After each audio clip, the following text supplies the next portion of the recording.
सबसे पहले पत्रकार साहब ये जान लीजिए मेरा परिचय।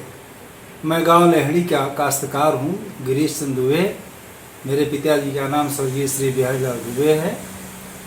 हमारी ज़मीन एनटीपीसी में अधिग्रहित की गई और झूठा प्रलोभन दे करके एनटीपीसी के अधिकारियों ने हमारे ज़मीन को अधिग्रहित किया और आज तक संतुष्ट मुआवजा नहीं मिला। रेयर मुआवजा दे करके हम लोगों को बट्टे खाते में डाल दिया गया, जबकि यह नियम है कि जिस काश्तकार के ज़मीन को अधिग्रहित किया गया है उसका कंपनी का लाभांश 2% हमेशा किसानों को देता रहे। ऐसा लाभांश है, नियम है, हमारे पास जियो है, रखा हुआ है। लेकिन आज तक कोई अधिकारी मौके पर नहीं आया कि जिनकी ज़मीन गई है उन किसानों का क्या हाल है। उनको उनके बच्चों को ITI करके नौकरी देने का प्रलोभन दिया गया, उनको ट्यूबवेल लगाने का प्रलोभन दिया गया, उनको जो है वो सौर लाइट देने का प्रलोभन दिया गया, उनको चकमार्ग बनाने का प्रलोभन दिया गया और यह कहा गया कि भविष्य में आपके बच्चे की नौकरी पक्की है। सो नौकरी की बात छोड़ दीजिए, किसानों को हित को देखते हुए न तो ट्यूबवेल मिला, न सौर लाइट मिला, न हैंडपम्प मिला। केवल अधिकारी झूठा प्रलोभन दे करके किसानों के आंख में धूल झोंक करके उनकी ज़मीन अधिग्रहित कर लिया। और सुनने में आता है कि उनके कथित दलाल किसानों का पैसा अपने हक में करके अपना नाम रोशन कर रहे हैं और खा रहे हैं। एनटीपीसी को कई बार शिकायत किया गया कि आप किसानों के हित की बात करें, उनके बारे में जानिए, उनका चिंता क्या है, उनका विषय क्या है, लेकिन आज तक कोई हालचाल लेने नहीं आया। ज़मीन गई, मुआवजा नहीं मिला, एनटीपीसी के अधिकारी मालो माल हो रहे हैं, बिचौलिया दलाल खूब खा रहे हैं। तो आप चैनल के माध्यम से सरकार से क्या कहना चाहते हैं? हम सरकार से चाहते हैं कि जिन किसानों की ज़मीन गई है, कम से कम अगर कुछ ज़मीन उनके पास है तो एक ट्यूबवेल जीवन यापन के लिए तो दिया जाए, एक पानी पीने के लिए हैंडपम्प तो दिया जाए, एक प्रकाश के लिए सौर लाइट तो दिया जाए, कुछ तो दिया जाए ताकि किसानों को राहत मिल सके। नहीं, ये ऐसा सुनने में आया है कि सोलर लाइट एनटीपीसी ने कुछ जगहों पर दिया है। हाँ, कुछ लोगों को दिया है, जो तथाकथित लोग, बड़े तबके के लोग हैं किसानों में, उनका तो जेब भर दिया जा रहा है और जो छोटे मझोले किसान हैं उनका कोई सुनने वाला नहीं। छोटे किसानों का नहीं सुना जा रहा? ना, बिल्कुल छोटे किसान तो एकदम बट्टे खाते में हैं। जो बड़े किसान हैं, जो कॉलर वाले हैं, उनकी सुनवाई हो रही है। अच्छा, ये और वो अच्छा खासा लाभ कमा भी ले रहे हैं, धावा जमा करके, दलाल ले करके सब कमा रहे हैं। लेकिन किसान बेचारे अपने आप में सड़ रहे हैं, उनका कोई हाल चाल लेने वाला नहीं है। अच्छा, मुआवजे में भी भेदभाव किया गया है? मुआवजे में भेदभाव किया गया है। जो सर्किल रेट था, सर्किल रेट के अनुसार जिसको पहले बताया गया कि आपकी ज़मीन जा रही है, उनको जो भी दे दिए वो बेचारे ले लिए, और जो कुछ लोग चालाक थे वो 10 गुना तक ले लिए। अच्छा, तो इसमें वही बहुत बड़ा भेदभाव है। कुछ किसानों का मुआवजा आज तक मिला ही नहीं है। अच्छा, ऐसे भी है जिनका आज तक जिनको आज तक मिला ही नहीं है। अब वो कचहरी का चक्कर दौड़ते दौड़ते थके जा रहे हैं। और मेन बात यह है कि अधिकारी जब एनटीपीसी में ज़मीन गई तो उनको किसानों का हालचाल लेना चाहिए कि आपकी ज़मीन गई, आपके बच्चे क्या खा रहे हैं, कैसे रह रहे हैं, आपके पास जीवन यापन के लिए कुछ है कि नहीं है। कम से कम जो 2-5 हिस्सा बचा हुआ है, एक ट्यूबवेल तो दे दें खेती करने के लिए। ये सरकार भी कह रही है, लेकिन ये लाभांश अपने जेब में डाल रहे हैं, मालो माल हो रहे हैं, और जो आवाज़ उठाने वाले लोग हैं उनकी आवाज़ को दबा दिया जा रहा है। ठीक है, बहुत बहुत धन्यवाद। आपका क्या नाम पड़ेगा? नरेंद्र मिश्रा, डिसाइजनपुर से।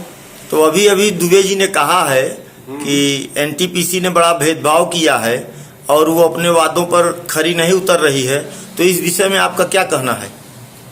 डॉक्टर साहब सही कह रहे थे। हम लोगों से भी जमीन लेते वक्त तमाम तरीके के प्रलोभन दिए गए, जैसे आपका ट्यूबवेल जा रहा है तो ट्यूबवेल लगवा देंगे, मेरा तो 10 बीघे का चक था, उसमें अपने निजी स्वयं ट्यूबवेल लगाए थे। ट्यूबवेल के ऊपर से ही रेलवे लाइन चली गई। मुआवजा जो उन लोगों की इच्छा हुई दे के इन प्रकार निकाल ले गए अपनी ट्रैक। और हम लोगों को सिर्फ मुआवजा वो भी 4 गुने नहीं था। हाँ, मार्केट रेट उसका खुदा ही 10 साढ़े 10 लाख का बीघा चल रहा है। 9 लाख पकड़ा के निकल लिए। अब तमाम तरीके के वादे किए गए थे कि भाई आपका ट्यूबवेल के बदले ट्यूबवेल देंगे, हैंडपंप लग जाएगा या सोलर लाइट लगवा देंगे, लेकिन सब अधिकारी लेने के बाद कहाँ कौन आया। क्या ऐसा भी है कि अभी किसी काश्तकार को पैसा नहीं मिला है? हाँ, कुछ लोग हैं, कुछ हैं। अच्छा, छोटे काश्तकार जो जिनका 2-4 बिस्से वाला मामला है, वो बेचारे तो कहीं लड़ ही नहीं पाते। इलाहाबाद जाएं कि मेजा जाएं, कहाँ दौड़े। क्या नाम पड़ेगा आपका? नरेंद्र मिश्रा। ठीक है, बहुत बहुत धन्यवाद। अब क्या नाम पड़ेगा आपका? राजू सिंह मेरा नाम है, विसर्जन खुर्द का रहने वाला हूँ। मेजा ऊर्जा निगम लिमिटेड के जब अधिकारी जब आए थे उस समय हाँ, कोई सिग्नेचर करने के लिए तैयार नहीं था। इनके उस पर प्रस्ताव पर जमीन लेने का जो फार्म था, सीसी फार्म जो था, पूरे गांव का हम लोगों ने दस्तखत करवाया। आप समझ लीजिए, हम लोगों के कहने पर पूरे गांव वालों ने दस्तखत किया।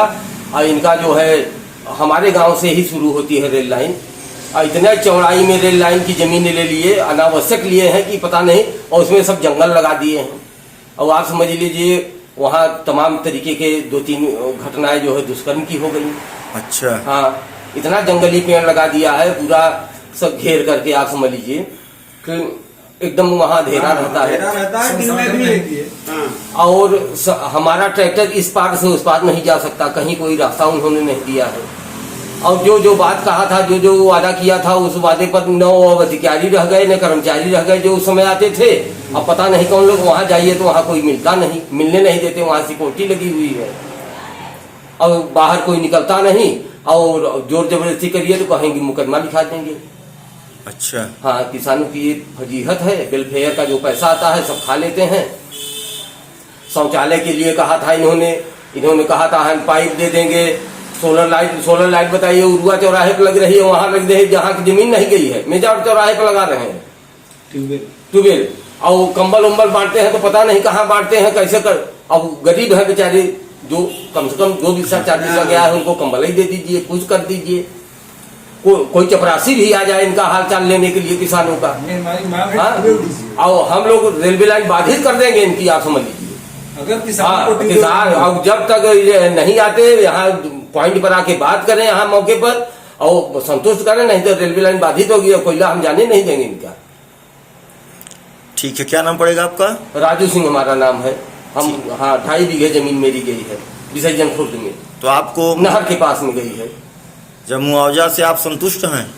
मुआवजा उन्होंने 4 टाइम दिया है, कहने के लिए 4 टाइम दिया है, सर्किल रेट के हिसाब से नहीं दिया है। उसमें भी इधर उधर करके सब पूरा कर दिया है।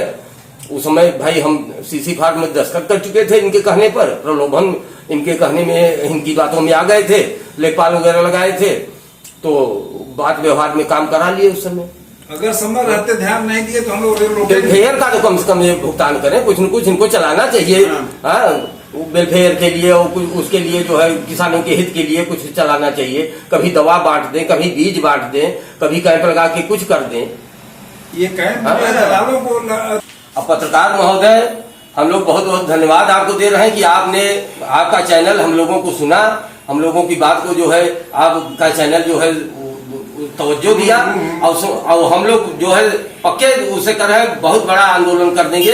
और रेल लाइन हम लोग सपोर्ट किया गया, समय रहते नहीं चेतावनी लोगों के अधिकारी नहीं जागे तो हम लोग रेल रोको आंदोलन करेंगे, इनका कोयला जाने नहीं, असहयोग आंदोलन करेंगे जब तक किसानों को ट्यूबवेल नहीं मिलता। मेन बात, हमारी आजीविका कैसे चले, हम लोग संकट में हैं। हमारी ताल में पूरी जमीन आप देख लीजिए, ट्रैक्टर नहीं करा सकता है। इस पार से पूरा चक 2 भागों में कर दिया, 2 भागों का ट्रैक्टर उधर नहीं जा सकता, उधर झूठा वादा जंगल किसानों का है, पूरा जंगल लगा दिया। 2 बीघा इस तरफ 2 बीघा इस तरफ कर दिया है। हम लोग भोग रहे हैं, ये लोग मलाई काट रहे हैं, बिजली बेच रहे हैं, और कहीं कुछ नहीं। हम असहयोग अहिंसक आंदोलन करेंगे और रेल लाइन चलने नहीं देंगे, इनकी तोड़वा देंगे, समझ लीजिए।